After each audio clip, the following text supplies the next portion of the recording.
只要你在2026年农历7月鬼门开这段期间，在左口袋放对这样东西，下半年的福气跟财运会大到让人眼红。今天这节课我要分享99%的台湾人都不知道的易经玄学秘密，易经指路生肖开运。各位乡亲们好，欢迎来到易经好运生肖堂。此时此刻能刷到这支影片的人，是你祖上积了3辈子的德。这一期影片价值1000万新台币，哪怕你花100万去请台湾最顶级的风水大师，或者花重金去挂名医专家的号，他都不敢把这个利用2026日全时撞鬼门开逆天改命的救命天机泄露给你。为什么我要冒住被卖开运商品的同行砸饭碗，泄露天机的风险无偿公开？因为我这个看病看命理看大半辈子的老头子，实在不忍心看到各位乡亲劳碌了大半辈子，像老黄牛一样拼命，最后却因为不懂五行阴阳，不懂磁场物理学，把老本和退休金都从口袋里漏光了。我做这期影片不为别的，只为帮大家堵住你们随身财库的漏财洞，帮各位把钱留住，把命保住。这份福报我免费送给你们。听好了，现在大环境景气不好，2026丙午次马年本来就大火烧山，马上就要迎来农历7月，天地阴阳剧烈交替，很多台湾乡亲的随身财库早就开始严重漏气了。特别是这次鬼月罕见的撞上日全食，这是老天爷在考验你能不能锁住阳气与财气的关键改运机会。但有很多人还傻傻的搞不清楚状况，怨天尤人，说自己生肖流年命不好。我接下来会用3节课课程和大家分享。第一节课是观己鬼月居家漏财与招阴真相。很多网上的风水大师叫你花几万块买紫金洞，买貔貅招财，甚至叫你花大钱去庙里做法会。错，大错特错，那全是骗你们辛苦钱的胡说八道。我会用最高级的五行物理学告诉你，为什么你家里晚上晾的衣服、玄关的臭鞋子以及普渡拜错的水果，这些聚集的阴湿债气，才是让你越忙越穷，一身病痛、引鬼入室的真正元凶。第二节课是观胆12生肖引财死穴与血光之灾，农历7月随便过就行了。错，这次日全食的极阴吞阳是下半年磁场转换的绝对气口。如果不学会我教你的五行生克法，外面的衰气跟破财神就在路上等住你。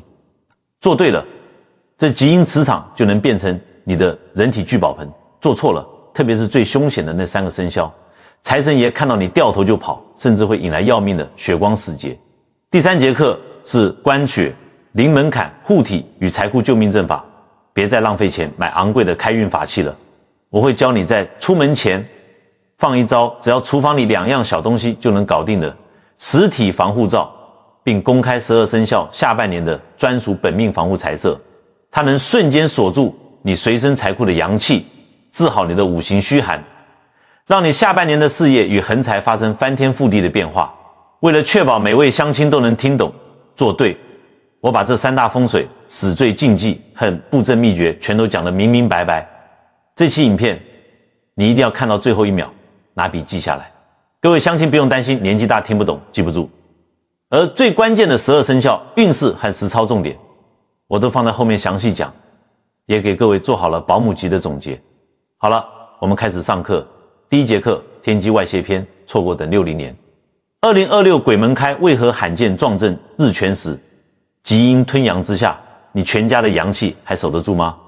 诸位乡亲啊，现在很多年轻人搞什么网络流行，到了农历7月就只想住要去哪里看恐怖电影，去哪里夜游试胆。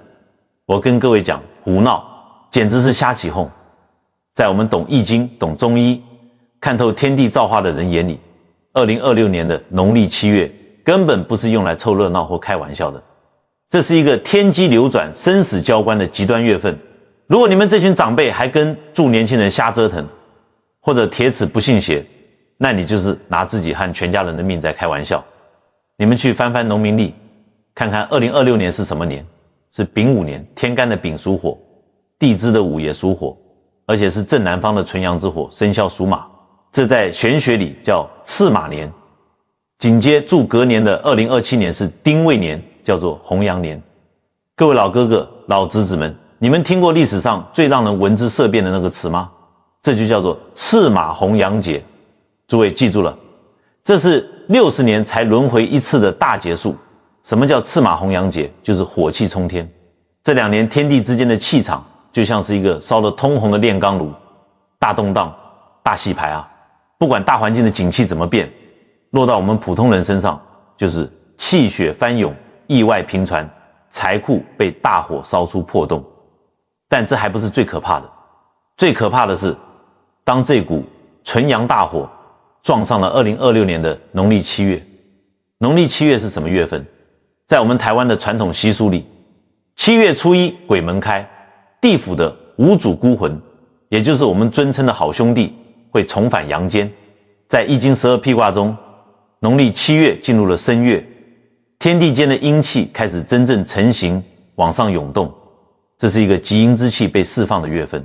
更让人毛骨悚然的是，2026年的鬼门开期间，天上将出现极为罕见的日全食。日全食在古代被称为天狗食日。太阳是什么？太阳是宇宙间最大的丙火，是镇压一切邪祟阴气的真阳之源。当日全食发生的那一刻，极阳之火瞬间被黑暗吞噬，真阳熄灭，而地底下鬼门大开，极阴之气毫无阻碍地倾巢而出。这在五行物理学上叫做极阴吞噬极阳。这就像是什么？就像是你家里原本有一盏高强度的探照灯在驱赶野兽，结果探照灯突然断电了，而门外那些饿了很久的野兽正成群结队地冲进来。这是一个磁场极度不稳定、极度暴躁，甚至会引发空间气场扭曲的危险时刻。对癌恶30岁的年轻人来说，他阳气足，底子厚，天地换气，他顶多就是长几颗青春痘，脾气暴躁一点，睡一觉就过去了。但是对矮诸位，你们这些45岁到75岁的长辈，这段时间对你们的身体和气场来说，就是一道极难跨越的鬼门关。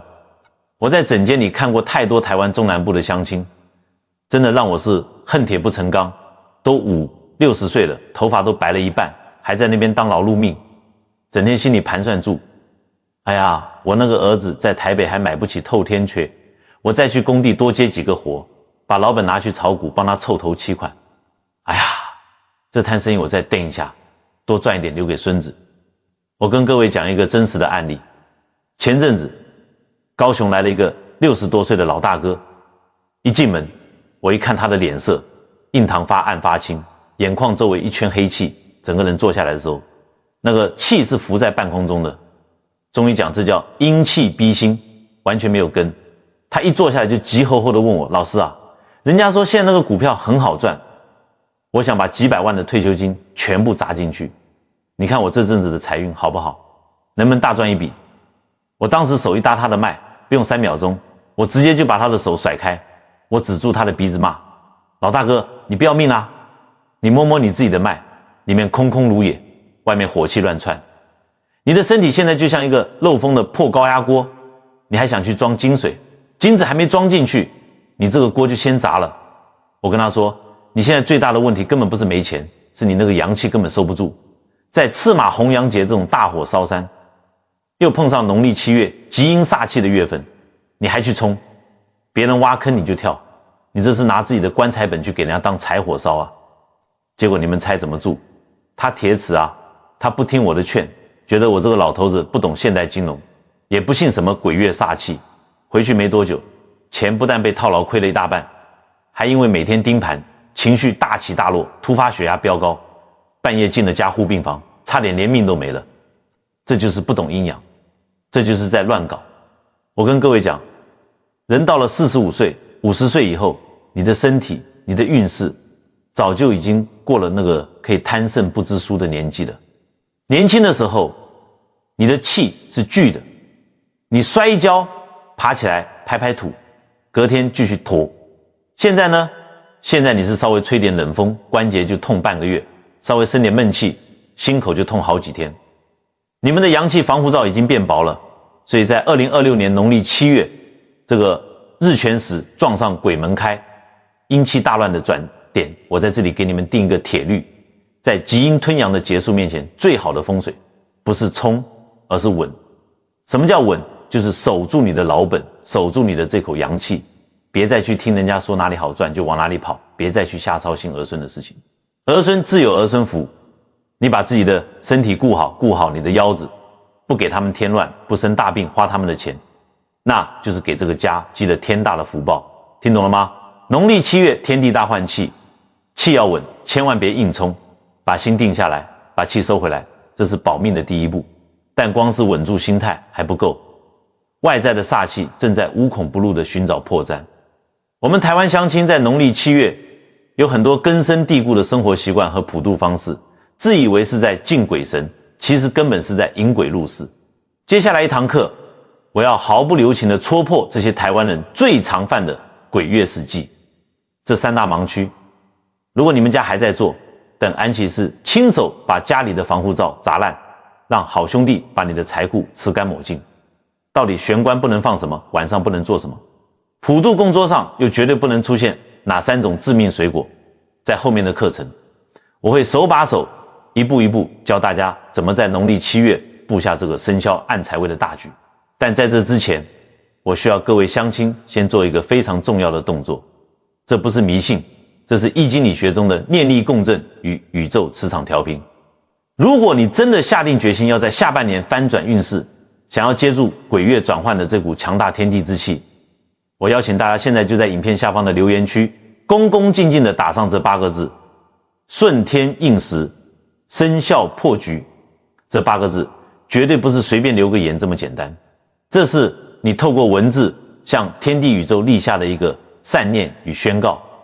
你宣告自己愿意顺应自然法则，决心打破过去的破财僵局，皆由我们易经好运生肖堂所有观众的念力凝聚，形成一股庞大的正能量，这会让你在布局时的效果事半功倍。打完这8个字之后，把心静下来，接下来我会彻底剖析2026年最可怕的天地大凶相，以及我们台湾乡亲在日常生活中最常犯的风水大忌。第2节课，居家史记篇，晚上晾衣，普渡拜错竟是引鬼入宅，台湾人鬼月天天在做的3大死忌，你是不是正在亲手败光家产？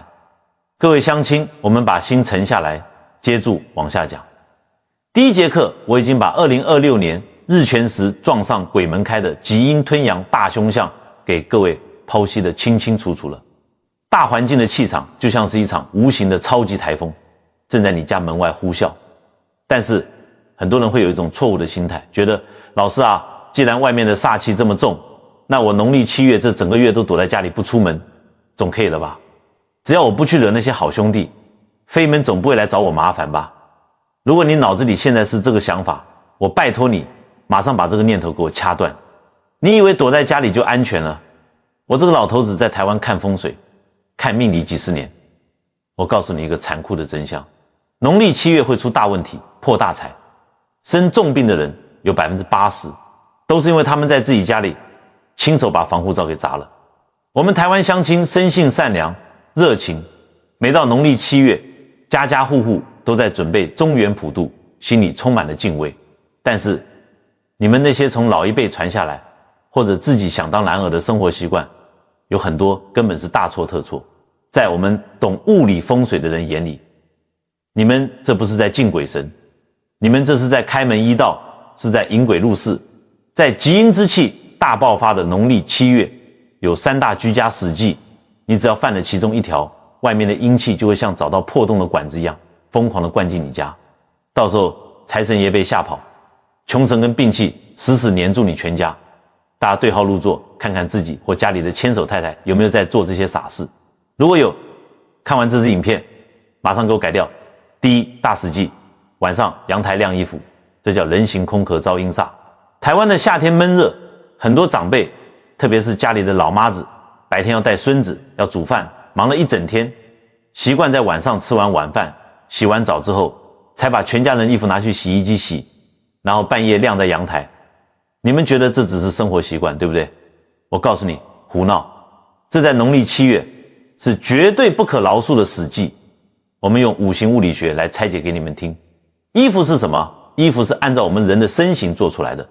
当你把衣服用衣架撑起来，挂在阳台半空中的时候，它就像是一个一个没有灵魂的人形空壳。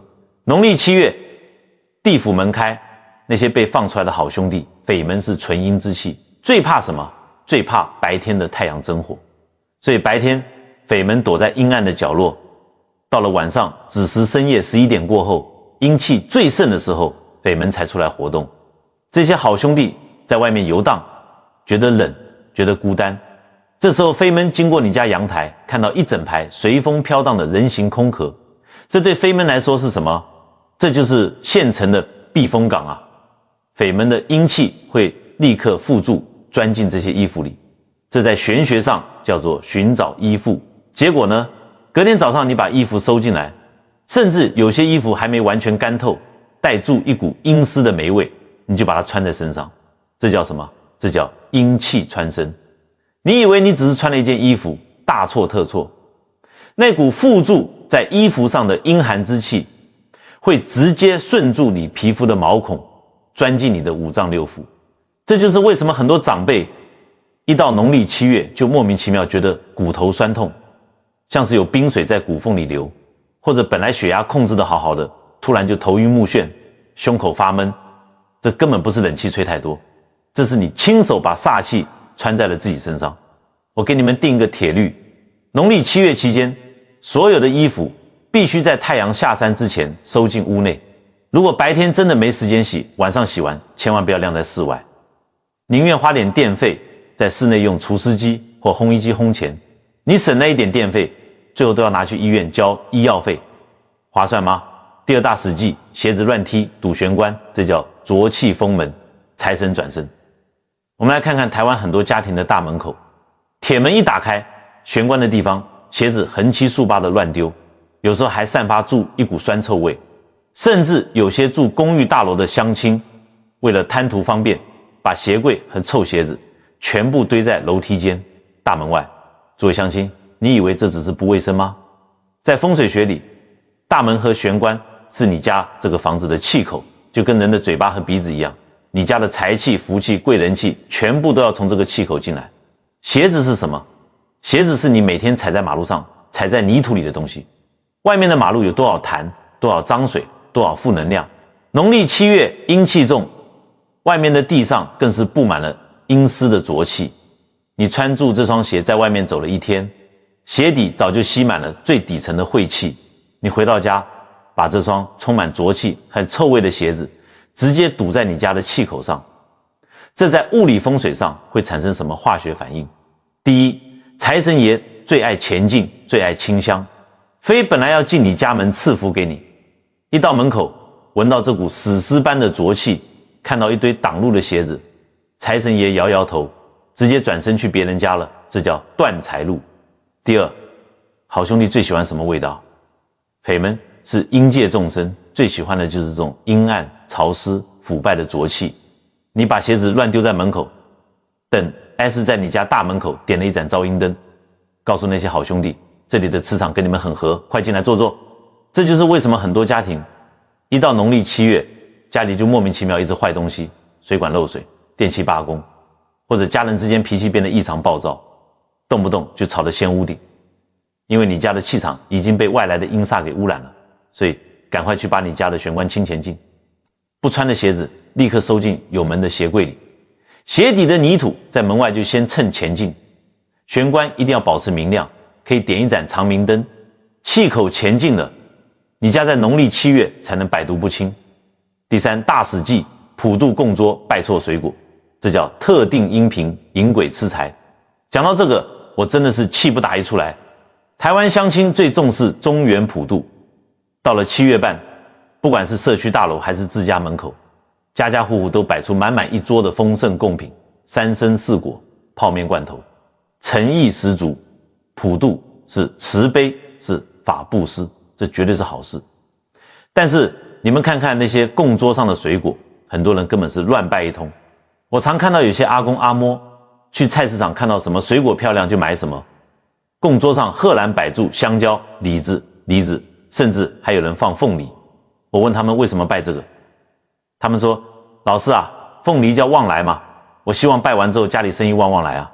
我听了差点没晕过去。你当你在拜财神爷还是拜土地公啊？农历7月你普渡的是谁？是阴间的好兄弟。你跟好兄弟说旺来，你是希望匪门旺旺来，天天来你家报道吗？你这是嫌自己命太长，还是嫌家里钱太多啊？更要命的是，这3样香蕉、梨子、在我们台湾的台语闽南语发音里，香蕉、梨子连在一起念，谐音就叫做招你来。很多人觉得这只是谐音，是迷信。我告诉你，这在物理学上叫做声波与意念的磁场共振。当你在农历7月这个阴阳交界的特殊节点摆出这3样水果，你的潜意识和这个行为在无形中发射出了一个特定频率的信号广播。这个信号透过供桌上的香烟直接传达到方圆10里内的阴界，这等按是你拿住大声公在对住好兄弟喊招你来，大家都过来我家这里。结果是什么？本来只是路过的好兄弟全部被你招过来了，你那一桌贡品根本不够吃，匪门吃不饱，又觉得是你邀请匪门来的，匪门就不走了，匪门留在你家吸你家的阳气，吃你家的财库。你拜完这桌普渡，不但没有得到平安，接下来半年你家绝对是漏财漏到你怀疑人生，去医院挂号挂到你手软。记住了，农历7月中元普渡，水果一定要慎选，最安全的就是苹果，代表平平安安，或者是奇异果，代表吉利，绝对不准出现香蕉、梨子和凤梨。如果有，现在立刻去给我换掉。还有普渡的供桌，绝对只能摆在大门外或者骑楼下，千万不能摆在家里的客厅或者阳台。你摆在屋内，就等请好兄弟进屋做客，这叫引鬼入宅，神仙都救不了你。各位乡亲，听懂了吗？晚上不晾衣，玄关不堵鞋，普渡不拜，招你来。这3大死忌就是农历7月最基础的物理风水防线。你把这3条守住了，外面的煞气就进不了你家的大门。但是外在的环境顾好了，我们人体内在的磁场呢？我前面说过，2026年是极阴吞噬极阳的大凶相。在这种极端的磁场撕裂下，我们每个人的八字和生肖将面临最严酷的考验。在这段期间，12生肖的运势将会发生彻底的大洗牌。有3个生肖，因为命格五行刚好契合这个极端磁场，竟然能极阴生极阳，在混乱中逆天发大财。但同时也有3个生肖，财库会被大火烧出一个大洞，老本面临严重的威胁。到底你是发财主还是破财主？如果是破财主，又该穿什么颜色的衣服来补救？接下来一堂课，老师要开始点名了。12生肖的朋友，赶快拿出笔记本，这直接关系到你下半年的退休金和家产。我们马上进入第3节课，12生肖鬼月大洗牌的上半场。第3节课，12生肖财库篇，鬼月大洗牌上。为什么这3大生肖能逆天发大财，而这3大生肖却惨遭火烧财库？你的生肖上榜了吗？各位乡亲，我们打起精神，继续把最核心的12生肖运势给拆解开来。前面我们讲了2026丙午火马年的农历7月，不仅是鬼门开，更遇上了日全食把太阳真火给遮蔽的极端凶相。在这种天地磁场剧烈拉扯、阴阳颠倒的时刻，我们每个人的本命八字、生肖五行就像是在暴风雨中的小船，随时会翻覆。但是在我们易经的最高智慧里，有一句话叫做物极必反，阴极生阳。当大环境的阴气重到了极点，反而会激发出某些特定生肖命格里的潜能。这就像是在黑夜里，一点点的星光都会显得特别耀眼。在这段期间，12生肖将被分为4大组别。我们先来讲第一组，也是让所有人都羡慕嫉妒恨的极阴生阳组。这3个生肖的朋友，在农历7月这个别人提心吊胆到处破财的月份，你们反而能逆天改命，借力打力，在暗中把别人的破财煞转化为自己的发财金。到底哪3个生肖这么有福气？大家听好，极阴生阳组逆天改命，暗中发财第一位。属兔的老朋友，卯木属兔的乡亲，你们心思细腻，脾气温和，在五行里兔属卯木是娇嫩的花草，农历7月是申金月，原本金是克木的，看起来你们应该压力很大，四面楚歌才对。但是妙就妙在卯跟申在易经里叫做暗合。什么叫暗合？就是表面上看起来没什么动静，甚至有点吃力，但私底下暗地里却有一股强大的力量在偷偷帮助你。在这段极阴的期间，属兔的人会有暗贵人出现，可能是你多年不见的老朋友、海外的亲戚，或者是某个默默观察你的长辈，突然给你一笔资金援助，或者指点你一条极其赚钱的明路。开运穿衣密码，属兔的朋友，这段时间最适合穿水蓝色、浅蓝色的衣服。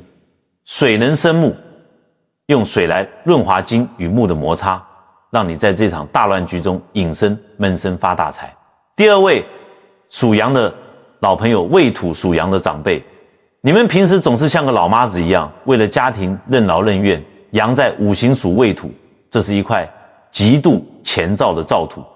2026年本来火气就旺，你们这块土早就快被烤裂了，结果农历7月一到，地府阴气上涌，日全食遮蔽了烈日，这股极端阴寒的磁场对别人来说是煞气，但对属羊的你们来说简直是久旱逢甘霖，这股阴水把你的燥土给滋润了。你们这段时间的人际关系会突然大开，原本看你不顺眼的人现在都跑来巴结你。如果你还在做生意，或者是需要靠沟通谈判来赚钱的业务，这段时间你的业绩会大爆发，别人谈不成的单，你一出马就签下来。开运穿衣密码，属羊的乡亲，请务必多穿黑色、深蓝色。黑色属水，用水来把你的财气紧紧吸附在这块土地上，让财源生生不息。第三位，属鸡的老朋友，酉金属鸡的朋友，你们精明干练，对数字特别敏感。鸡属酉金，农历7月是申金月，在五行里这叫做比劫。一般来说，比劫代表有人要来跟你抢钱，但在这种日食遮天、鬼门大开的极端混乱时刻，这反而变成了借力使力的绝佳时机。外面的大环境一团乱，别人都在慌张出错，而你们属鸡的人却能保持冷静，在别人丢掉的订单、错失的机会中轻松捡到大便宜。这叫做大哥在前面挡煞，你在后面捡金币。开运穿衣密码，属鸡的朋友，这段时间最适合穿鹅黄色、奶茶色、大地色。土能生金，用温润的土气把你锋芒毕露的锐气给掩盖起来，保持低调，财富自然落袋为安。极阴生阳主，鬼月专属死忌，财不露白，严禁动土。这3个生肖的乡亲，老师要特别警告你们，你们虽然这段时间运势极旺，但在农历7月最大的禁忌就是张扬。阴界的好兄弟跟人一样，也是有嫉妒心的。如果你在这段时间到处炫耀自己赚了多少钱，甚至跑去买新车，大肆装潢房子，敲墙动土，我告诉你，这就是活生生把好兄弟的嫉妒之火给点燃。动土会破坏你家原本稳固的气场防护罩，你一敲墙，外面的阴煞立刻冲进来，把你刚聚集起来的财气瞬间冲散。运气好一点的只是破财消灾，运气差的直接惹上无妄之灾的官司。听懂了吗？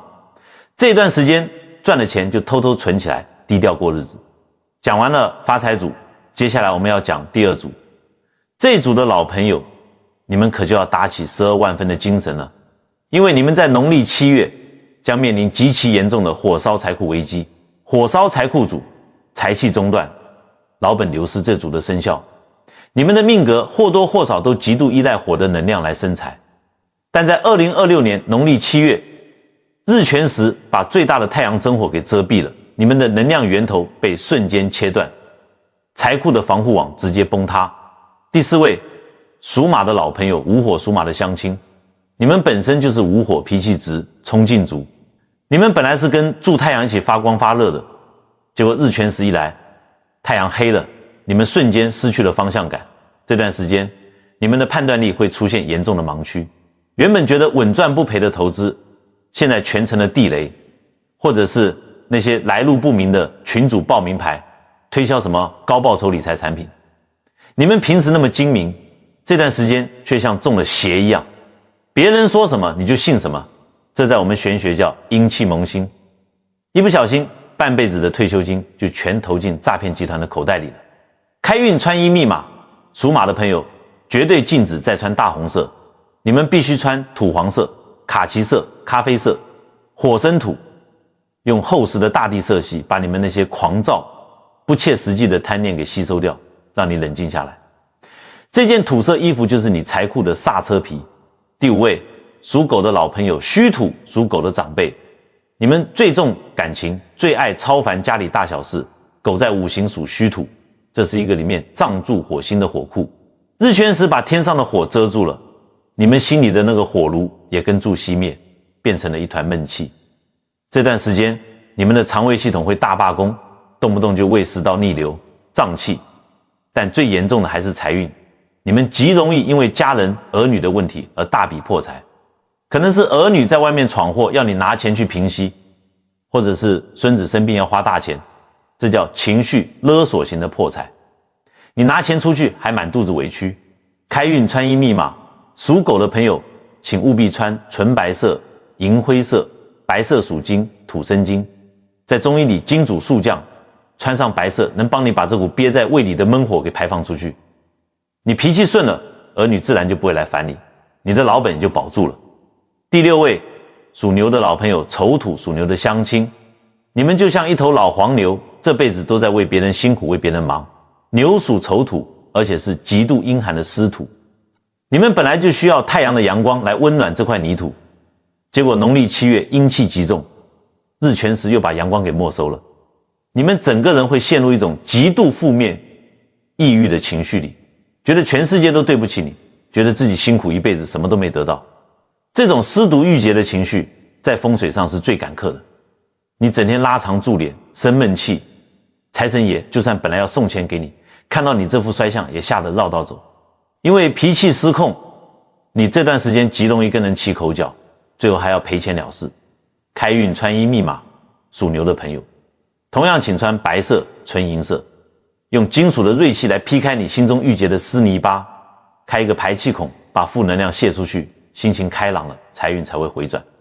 火烧财库主鬼月，专属死忌，普渡供桌，严禁招你来。这3个生肖的长辈，你们这段时间的阳气和财气已经非常微弱了，防御力几乎是0。如果在农历7月的中元普渡，你们还犯了上一节课老师讲的死忌，在供桌上摆出香蕉、梨子、那真的是大罗神仙都救不了你。你们原本就财库破洞，再去用特定音频把方圆10里的好兄弟都招过来，匪们到了你家发现贡品不够吃，就会直接去吸你们身上仅存的微弱阳气，去吃你们家底层的财气。这3个生肖负责准备普渡贡品时，只要买苹果平平安安和奇异果吉利就好，拜完赶快收，千万不要在供桌前逗留叹气。各位乡亲，讲到这里，我们已经拆解了6个生肖的运势，但老师要告诉你们，真正可怕的还在后面。剩下的6个生肖在2026年日全食撞上鬼门开的这段期间，面临的已经不只是钱财的问题了，而是关乎到心智失常以及血光死结的要命关头。有3个生肖因为气场过阴，将会频繁遭遇卡阴、半夜惊醒，甚至神经衰弱的折磨。还有最后3个生肖，五行与极阴之经发生了最惨烈的正冲与相害。如果在鬼月犯了绝命死忌，血光之灾将直接找上门。到底你和你的家人有没有在这最危险的6个生肖名单里？如果中了，出门又该怎么做物理防护？大家深呼吸，把精神集中。我们马上进入第4节课，12生肖鬼月大洗牌的最凶险下半场。第4节课，12生肖财血光死劫篇，鬼月大洗牌下，哪3大生肖极易半夜卡阴？最后3生肖又为何面临血光死劫？教你如何死里逃生。各位乡亲，请把你们的注意力集中。我们这堂课进入最核心也最凶险的下半场。如果你或者你的家人刚好落在接下来要点名的这6个生肖里，我拜托你们这段时间千万要收起你们的铁齿与骄傲。在2026年农历7月日全食撞上鬼门开的基因时刻，天地气场就像一个巨大的黑色漩涡，而这6个生肖的命格正处王选漩涡的最中心。我们先来讲第3组，这组叫做招阴犯忌组。在易经五行里，申猴、子鼠、辰龙会合出一个强大的水局，水在五行中本来就属阴。当这3个生肖碰上农历7月申月，再加上日全食把天上的纯阳之火给关掉了，你们身上的磁场会瞬间降到冰点，变成一个完美的纯阴接收器。这3个生肖这段时间最容易和好兄弟的频率产生共振，也就是我们台湾话说的卡阴。招阴犯忌组，气场过阴，极易卡阴第7位。属鼠的老朋友，子水属鼠的长辈，你们的五行是子水，这段时间逢申月金生水，你们体内的阴寒水气直接爆满。这段期间你们最明显的症状就是神经衰弱，到了晚上明明身体很累，但脑袋就是静不下来，感觉周围的空气很重很冷，甚至很多属鼠的长辈会固定在半夜3点左右突然惊醒，心跳跳得飞快，背脊发凉。这在我们中医和风水学来看，就是外在的阴气已经逼迫到你的心神了。开运穿衣密码，属鼠的朋友这段时间绝对禁止穿全身黑水太旺，请务必穿青色、绿色、水生木，用木的生发之气把你体内过剩的阴寒之气给排泄出去，让神经放松。第8位，属龙的老朋友，辰土属龙的相亲。龙是尘土里面装住满满的水，被称为水库。在极阴之月，你们这个水库因为吸收了太多的阴寒之气，面临了溃堤的危险，水库一崩，你们整个人会陷入一种精神恍惚的状态。出门忘记带钥匙，煮汤忘记关火，这还是小事。最怕的是你们的判断力会被阴气干扰，产生幻觉或错觉。别人在你耳边随便说几句投资的话，或者接到一通诈骗电话，你平时明明很聪明，那当下却会像被鬼遮眼一样，乖乖去银行把钱汇给人家。这叫阴邪蒙心。开运穿衣密码，属龙的朋友请务必穿白色、银色。金能生水也能固水，用金属的冷静锐气帮你把水库的闸门死死锁紧，稳住你的理智线。第9位，属猴的老朋友，生金属猴的长辈，农历7月是你们的本命月，在八字里这叫做福银。什么叫福银？就是你自己原本的磁场跟大环境的磁场完全重叠了，这就像是2面镜子互相对照，会产生无限的重影。在极阴的鬼月，这种重叠会放大你身边所有的烂桃花跟小人煞，你这段时间会觉得周遭的人都在针对你，莫名其妙被卷入别人的口舌是非里，甚至会有一些居心不良的人看中你的老本，故意来跟你套近乎。开运穿衣密码，属猴的相亲，请穿卡其色、黄色、泥土色。土生金，用温暖厚实的土气把你这面过水光亮的镜子给盖起来，不让外面的邪魅小人照到你，这叫明哲保身。招阴犯忌组鬼月专属死忌，半夜吹口哨制造高频音效。这3个生肖的长辈，你们这段时间本身就是一个阴气天线，我特别警告你们，农历7月到了晚上，绝对不准在路上吹口哨，也不要在客厅看电视时把那种高频率的音乐开得很大声。在物理声波学里，口哨这种尖锐的高频音最容易跟阴界的磁场产生共鸣。你吹一声口哨，等 S 按下了一个发射器，告诉方圆百里的好兄弟，我的磁场跟你们一样，快来找我。你们本来就容易卡阴了，再做这种事，好兄弟直接跟助你回家，轻则让你生病发烧，重则让家里鸡犬不宁。讲完了卡阴组，诸位乡亲，请你们把呼吸放慢，因为接下来要点名的最后3个生肖是2026年农历7月，处境最危险、最惊悚的大凶死劫组。这3个生肖的本命五行跟农历7月的申金发生了最惨烈的冲、刑、害，这就像是2辆高速行驶的火车在日全食的黑暗中迎面相撞。这已经不是破不破财的问题了，这是直接关乎到血光之灾与生死结束的要命关头。如果你们家有这3个生肖，接下来这几分钟连一个字都不准漏掉。大凶死劫组，冲煞最凶，严防血光第10位，属虎的老朋友寅木，寅申正冲，金木相战，属老虎的长辈，你们是这段时间的天下第一危险。虎在五行属寅木，是一棵参天大树，而农历7月是申金，是一把无情的宣花大斧。当极阴的斧头遇上日全食失去太阳保护的大树，这在命理上叫做寅申正冲，这是所有生肖里最暴力、最直接的冲撞。这段期间，你们最要防范的就是血光之灾。出门过马路、骑机车去菜市场，甚至是在家里厨房拿菜刀切菜，浴室地板湿滑，只要一个不留神，煞气就会化为实体的伤害，直接让你见血、骨折。这段时间，凡事退一步，海阔天空。跟人在路上发生行车纠纷，绝对不要下车理论。你硬碰硬，吃亏的绝对是你。开运穿衣密码，属虎的相亲，这段时间绝对禁止穿红色或白色，必须穿黑色、深蓝色。黑色属水，用水来做和事佬，让生金去生水，水再去生你的寅木，把要命的相冲化解成相生。这件衣服就是你的防弹衣。第11位，属猪的老朋友亥水，生亥相害，水鬼抽干。属猪的长辈，猪在五行属亥水，是汪洋大海。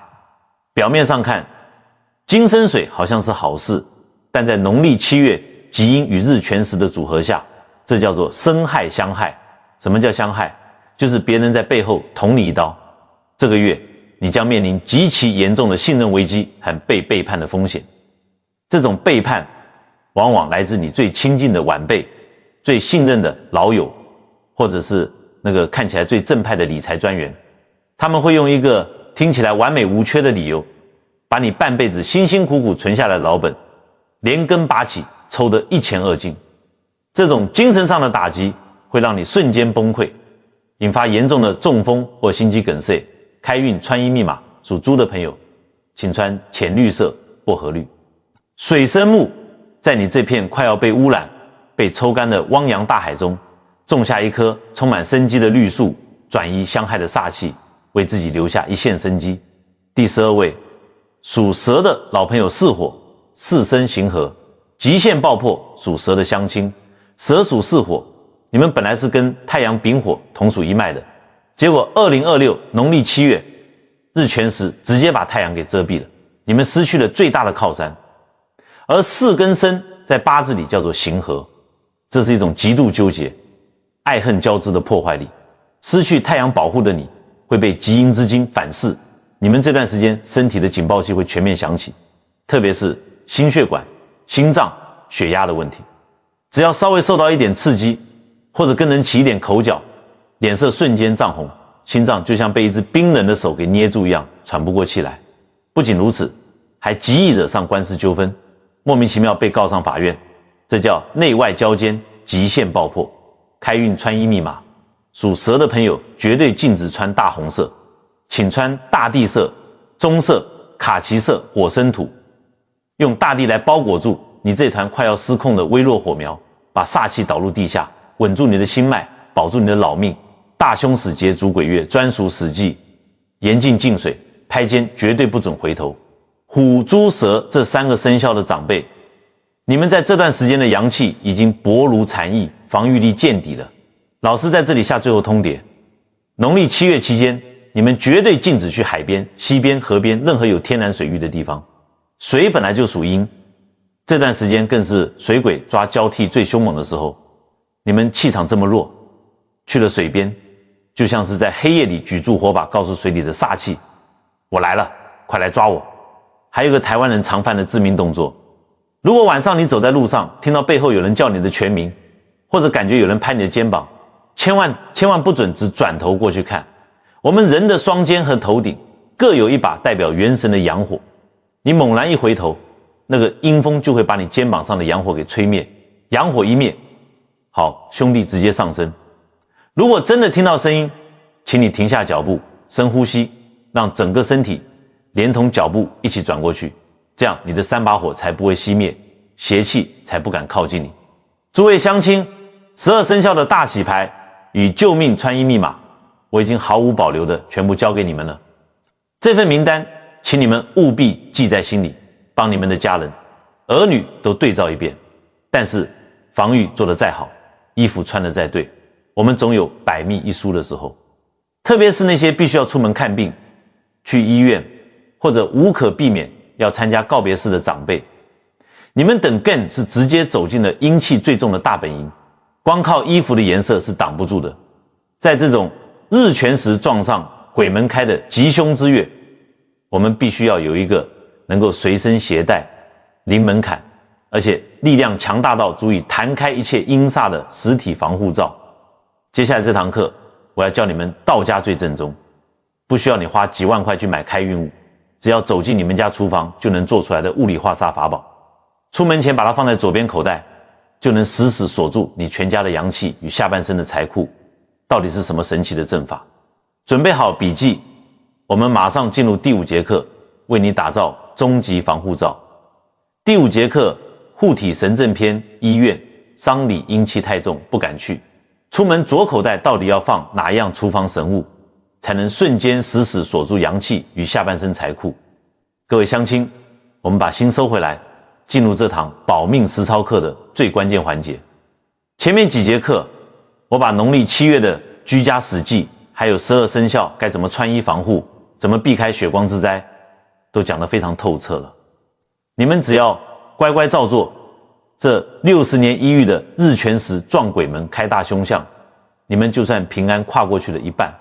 但是我在诊间里常听到很多老人家跟我诉苦，老师啊，你说农历7月阴气重，最好少出门，可是我每个礼拜都要去医院拿高血压的药啊。老师，我那个老朋友过世了，我要去殡仪馆参加他的告别式，我不得不去啊，这该怎么办？我知道人吃五谷杂粮，哪有不生病的？人情世故，哪有不往来的？医院是什么地方？那是生老病死交替、阴阳交界的大本营。殡仪馆就更不用说了，那是纯阴之气聚集的极地。在平时气血虚弱的长辈去这些地方，回家都还要用艾草洗个澡，更何况是现在农历7月，天上没了太阳真火日全食，地下鬼门大开的吉凶时刻。你们这群45岁到75岁的长辈，阳气本来就已经在漏了，如果没有任何防备，就这样直挺挺地走进医院或者告别式会场，我告诉你，这就叫做羊入虎口。你身上的那点阳气会瞬间被那些混乱的阴煞病气给吸干，等你回到家，轻则连拉3天肚子发高烧，重则原本快好的慢性病突然恶化，甚至引发心肌梗塞。遇到这种非出门不可非去阴地不可的状况，该怎么办？很多乡亲第一反应就是花钱，跑去买什么几万块的紫水晶、开光玉佩，或者请江湖术士画一张几千块的平安符带在身上。我这个老头子看了真的是直摇头。你们的退休金是大水冲来的吗？在我们真正懂易经、懂道家底层逻辑的人眼里，最强大的风水化煞物根本不需要你花1毛钱，老天爷早就把最纯粹、最能辟邪的纯阳之物放在你家厨房里了。这节课我要教你们一个零门槛、威力却强大无比的实体防护罩。不管你是要去医院探病、去拿药，还是去参加丧礼，或者只是农历7月晚上必须出门办事，只要你在出门前在左边口袋里放进这2样小东西，就能在你身体周围形成一道坚不可摧的物理阳气防护墙，把所有的病气、穷神、阴煞全部死死挡在外面。到底是哪2样东西？各位乡亲拿笔记下来。第一样，粗盐大约1小把，注意我说的是粗盐，不是你们炒菜用的那种精盐。为什么是粗盐？在五行物理学里，粗盐是海水经过太阳纯阳之火长时间烈日曝晒，最后结晶出来的产物。它吸收了天地间最饱满的太阳真阳之气，同时又具备了大海洗涤一切污秽的净化能力。在我们道家和风水学里，粗盐被称为至阳之物，它散发出来的磁场就像是一张无形的过滤网，你把它带在身上，任何靠近你的阴湿煞气、病气，碰到粗盐的纯阳磁场，瞬间就会被吸附、被净化、被融化。第2样，生米精准的7粒，你去家里米缸抓出7粒完整的没有破掉的白米生米。为什么是生米？ M 是从泥土里长出来的，吸收了大地最厚实的土气与生机，好兄弟是纯阴的。飞门没有肉身，最怕的就是这种充满生命力、能够生根发芽的纯阳生机。那为什么一定要7力？这可不是随便乱抓的。在易经与星象学里，7代表住北斗七星，那是宇宙中镇压邪祟、指引方向的最强星阵。7这个数字本身就带有极强的阳气与肃杀之气，7粒生米加在一起，就等单在你身上启动了一个小型的北斗七星阵，用天地生机来死死护住你的命脉。具体操作方法，一个步骤都不准错。1. 装入红包袋，找一个前进的红包袋，红色属火，能加强阳气，同时也有挡煞迎红的喜气。把那一小把粗盐和7粒生米放进去，封口折好。2. 放进左口袋，出门前把这个红包袋放进你衣服或裤子的左边口袋。为什么一定要左边？古人讲左青龙，右白虎，左边代表生发，代表阳气，代表进气口。你把这个至阳的阵法放在左边，它散发出来的阳气会顺住你的经络，迅速包裹住你的全身，这叫青龙开道，百煞不侵。3. 出门办事，你就带住这个红包袋，安心的去医院拿药，去参加告别式。当你走进那些阴气极重的地方，你会感觉到心里有一种很踏实的底气。那是因为外面的阴煞一靠近你，就被你左口袋里的粗盐生米阵给弹开了，他们根本吸不到你的阳气，也碰不到你的财库。但是各位乡亲，这套阵法最重要、最致命的关键在 end 如何处理。很多人不懂规矩，带住这个红包袋去玩医院，回到家衣服一脱，红包袋就随手扔在客厅桌上，或者一直放在口袋里。我警告你们，这绝对是找死。这个红包袋里的粗盐，在医院和殡仪馆里已经帮你吸满了那些病人的浊气、死者的阴气，它现在就像是一颗吸满了毒水的海绵。如果你把它带进家门，就等是你亲手把医院里的病气、告别式上的煞气原封不动地带回了你家客厅，到时候你家防护罩直接从内部被瓦解，全家人跟助理一起倒霉，一起生病。唯一正确的处理方式是，当你办完事准备要回家的时候，在还没进家门之前，最好是在外面的大马路旁，或者是超商外面的公共垃圾桶，把口袋里的红包袋拿出来，心里默念一句感谢化煞，晦气退散，然后直接把它丢进外面的垃圾桶里，千万不要回头看它，丢完就走。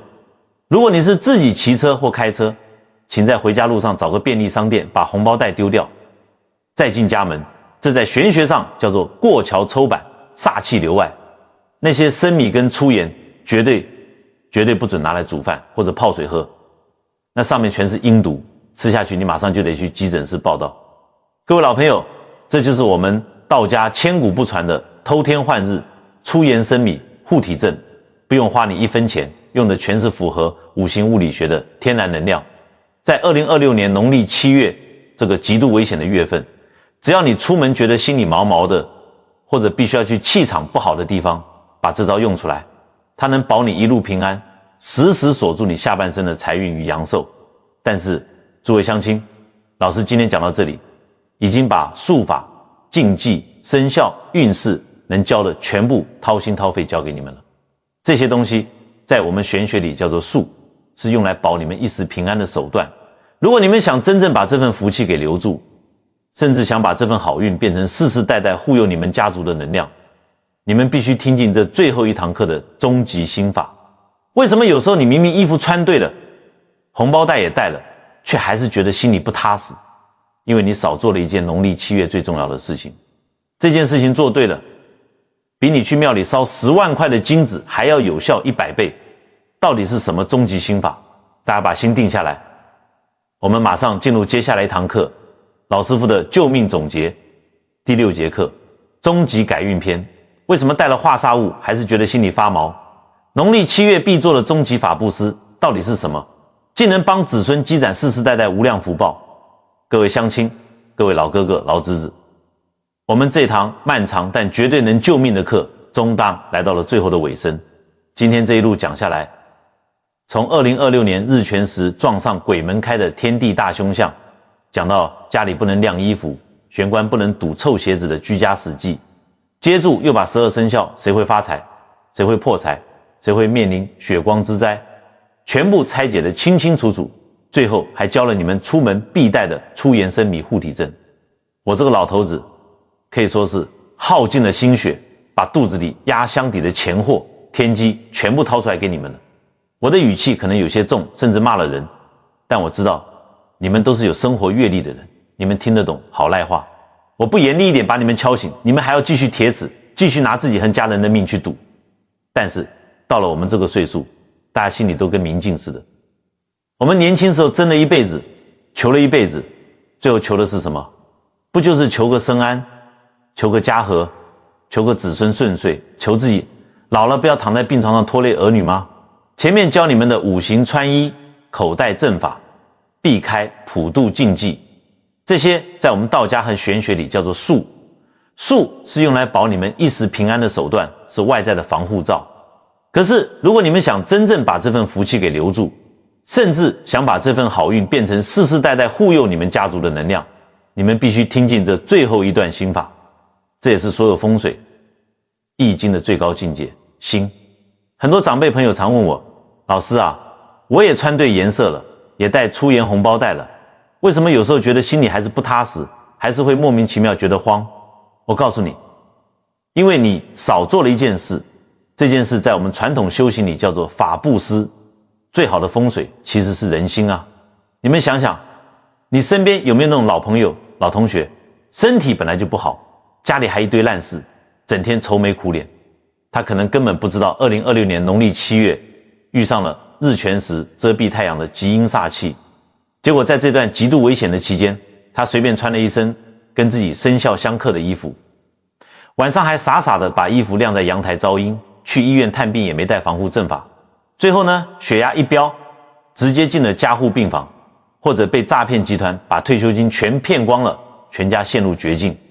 如果你此时此刻动动你的手指头，把这部影片分享到你的群组，转发给你的兄弟姊妹、亲戚朋友，跟他们说一句，老哥哥、老侄子，信不信由你，但为了保重身体，听听这部影片说的，鬼月别乱晾衣服，出门口袋放个出延生米吧。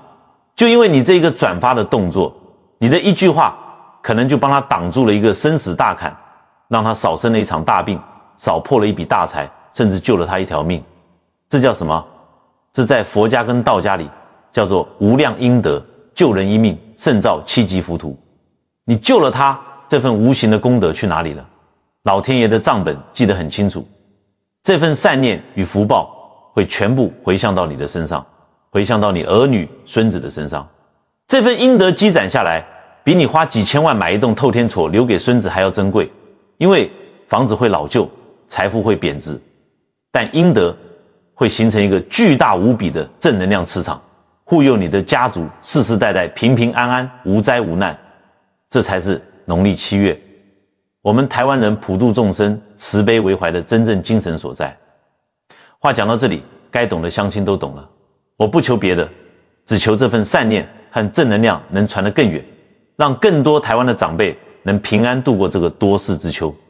如果你觉得老师讲的这番话，哪怕只有一句触动了你，请你马上做2个动作，让我们在农历7月的极阴磁场中，把强大的正气给连接起来。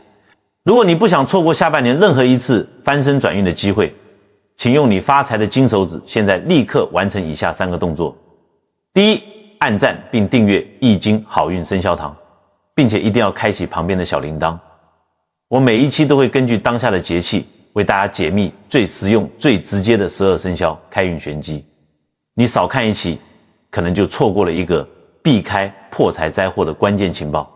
第二，这也是最重要的一点，请立刻在下方的评论区留下你的善言。我希望大家亲手在留言区打下这12个字：日时化煞，吉阴生财，全家平安。这在道家叫做下定语，也叫做能量共振。当几千、几万个善良的台湾乡亲同时在评论区写下这12个字的时候，那个念力是非常可怕、非常强大的。它会在网络上形成一个巨大的正向阳气磁场，把日全食带来的阴煞给彻底冲散。每一个参与留言的人都会被这股几万人的祈福力量给加持，保你下半年百毒不侵，财神护体，医者医身，义者医心。愿我的每一位观众，每一位乡亲，在2026年日全食与农历7月的双重考验中，身体像火一样温暖健康，家底像土一样厚实稳固。赶快去准备粗盐和生米，赶快去把玄关的鞋子收好，把影片转发给你在乎的人。我们在评论区见，让我们一起把这份天大的福气接回家。祝各位顺心如意，我们下期再会。